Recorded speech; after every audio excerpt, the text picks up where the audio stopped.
je me suis rendu compte que c'était quelqu'un qui voulait toujours faire les choses vraiment dans les règles. Il a toujours obtenu un permis de séjour, par exemple. Il a été assigné à résidence, il y a échappé. Et oui, je veux partager cette histoire particulière de la famille, mais aussi, si je veux le jouer en Israël, c'est pour continuer la recherche. Sortez, respirez, c'est le Quality Time. À rendre à Monsieur Morgenstern en cas de demande. C'est une pièce qui a été écrite et qui est jouée par Frédéric Moulin.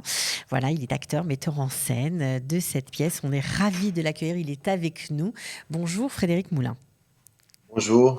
Alors, un spectacle magnifique, créé à partir de documents authentiques. Il y a un peu de tout, des lettres, des passeports. Enfin, je veux dire, on passe une porte spatio-temporelle avec cette famille Morgenstern. En fait, c'est le parcours d'une famille traquée. C'est ça, oui, qui est arrivé en 1939 et qui a résidé à Lyon entre 39 et 42. Ils fuyaient l'Autriche et ils ont préparé leur départ. Ils voulaient partir en Bolivie. Et dès que les Allemands sont arrivés en Autriche en mars 38, ils ont commencé à faire toutes leurs démarches pour justement émigrer en Bolivie. Alors, comment Voilà. vous, Frédéric Moulin, vous avez été attiré par cette histoire et vous êtes tellement attiré que vous avez voulu carrément la mettre en scène, en faire une pièce? Et c'est-à-dire qu'en 2018, j'ai découvert dans les affaires de mon grand-père, qui était imprimeur pendant la guerre, j'ai découvert les papiers personnels de cette famille Morgenstern, et qui était au fond d'une boîte, une boîte qui n'avait jamais été ouverte depuis la mort de mon grand-père, que je n'ai pas connu, et qui avait plutôt une mauvaise réputation dans la famille, puisque il avait divorcé de ma grand-mère en 55. Ils avaient eu un divorce assez houleux qui avait duré 15 ans. Et cette boîte n'avait jamais été ouverte, même si on l'a retrouvée en 79 et on a découvert des papiers, si vous voulez, du divorce. On n'a pas voulu aller plus loin à cause voilà, des mauvais souvenirs qui étaient un petit peu dans la famille depuis un moment. Et ce grand-père que je n'ai pas connu avait une réputation donc assez négative et c'est quelqu'un d'assez fantasque qui ne payait pas la pension. C'était assez compliqué d'en parler, même pendant les repas de famille. Et il se trouve qu'en 2018, j'ai retrouvé au fond de la boîte les papiers personnels de cette famille. Voilà. Et je Alors, me suis dit, que faire avec ça, sachant que sur le dossier, il y avait une note, document de M. Morgenstern confié à M. Louis Moulin en 41 ou 42, donc mon grand-père, à rendre à M. Morgenstern en cas de demande. Et immédiatement, je me suis dit, si c'est en cas de demande et qu'on les a toujours, c'est qu'ils n'ont pas été réclamés. Donc, je me suis évidemment posé la question, que sont-ils devenus? Et à partir de là, j'ai commencé l'enquête, j'ai rencontré des historiens, je vous avez suis fait allé sur Internet. une enquête incroyable. Oui, ça a été parfois avec des étapes un peu traumatisantes parce que j'ai dû consulter les convois qui sont enregistrés. Et bon, vous savez, Morgenstern et Singer. Singer, donc c'est la belle famille, le nom du gendre de Léopold, sont des noms très courants. Donc forcément, quand vous avez les listes, tout n'est pas forcément renseigné. Il peut me manquer la date de naissance, l'origine. Voilà. Donc je me suis dit, ont-ils été déportés? Et à partir de là, je me suis lancé dans l'enquête, donc comme je vous disais, avec des historiens spécialistes de la période et des historiens du mémorial de la Shoah, de la Fondation pour la mémoire de la Shoah, et C'est une notamment... histoire, l'histoire du peuple juif et de la déportation du peuple juif. Ça vous touchait avant d'avoir trouvé cette pochette ou c'est ça qui a ouvert je sais pas, un sujet pour vous qui était complètement nouveau? Ben, ça me touchait forcément, Non, mais comme beaucoup, je pense. Après, il est vrai que voilà, il y a une petite coïncidence étrange, mais on va dire qu'il n'y a pas de hasard. J'ai joué dans la rafle de Rose Bosch en 2010 et je jouais Bousquet, donc celui qui a organisé la rafle. Donc j'étais quand même assez au fait de tout ce qui s'était passé pendant cette période. J'avais des souvenirs assez lointains de mes cours d'histoire au lycée.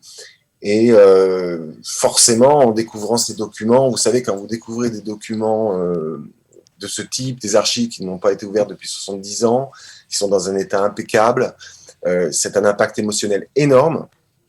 Donc, vous êtes dans le présent, vous êtes ancré dans le présent. Et je me suis dit, il faut partager ce présent-là, enfin l'horreur de ce présent-là, sur scène. Alors, ce qui est incroyable, évidemment, c'est que vous vous êtes donné une mission, c'est de rendre, au-delà de la pièce, c'est que vous voulez rendre vraiment ces documents au Morgenstein, ou à leurs descendants, évidemment. Oui, parce que voilà, sur la note, il y a marqué à rendre à Monsieur Morgenstern et le à rendre est une injonction et je l'ai pris au pied de la lettre. Et donc, ça fait vraiment partie de ma mission, je dirais même de mon chemin, de ce que je suis en train de faire aujourd'hui. Il faut que je les rende. Et on est dans cette enquête, même sur scène. C'est une enquête, vous l'avez compris, inachevée, puisque je suis toujours à la recherche des descendants. Je les ai toujours pas trouvés. Et peut-être qu'ils sont, je sais pas, je sais qu'ils sont partis aux États-Unis, peut-être après la guerre. Enfin, il y a beaucoup d'hypothèses et je n'en sais pas plus. Donc, pour l'instant, je ne sais pas. Alors, vous Et avez, j'espère qu'un jour, peut-être qu'une fois, à la fin de la pièce, quelqu'un va se lever et va dire j'ai connu les Morgenstern ou je suis un descendant de cette famille. ben, en tout cas, peut-être grâce à nous, on ne sait pas, Internet, ça va Mais oui, loin, oui, donc oui. on espère peut-être pour vous et pour eux que vous vous découvriez mutuellement. Alors, cette pièce a été jouée de nombreuses fois en France.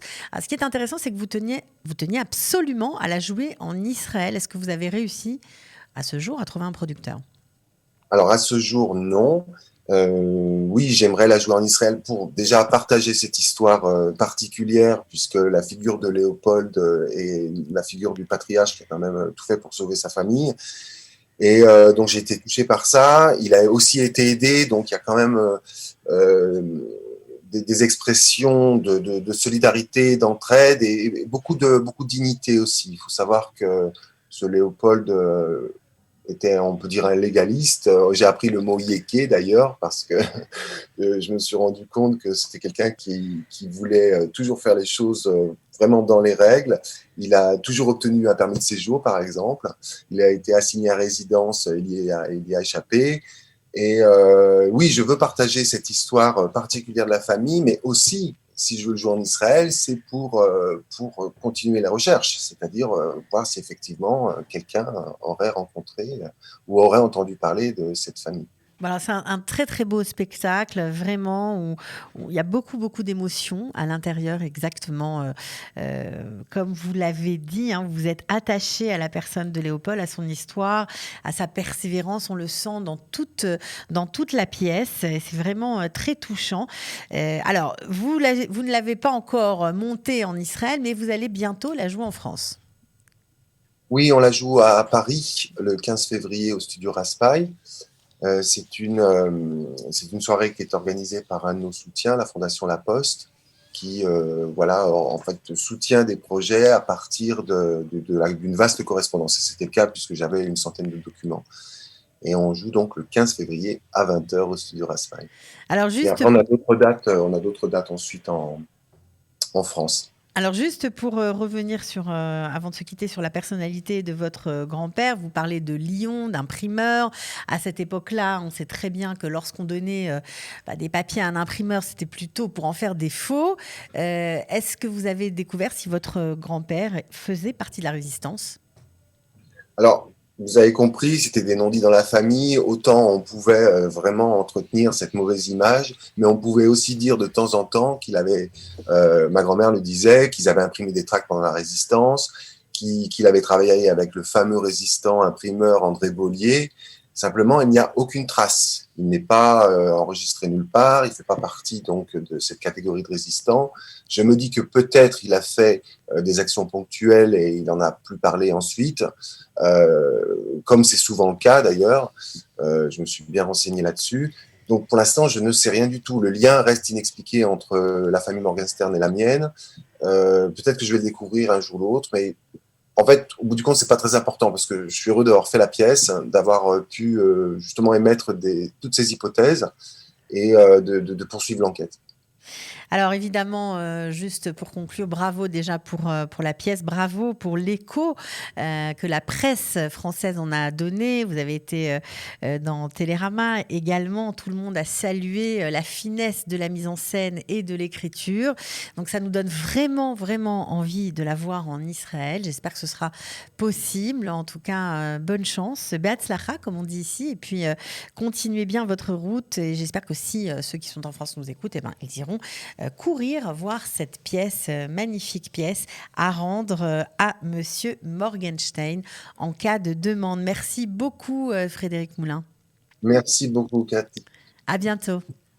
Au revoir. Sortez, respirez, c'est le Quality Time.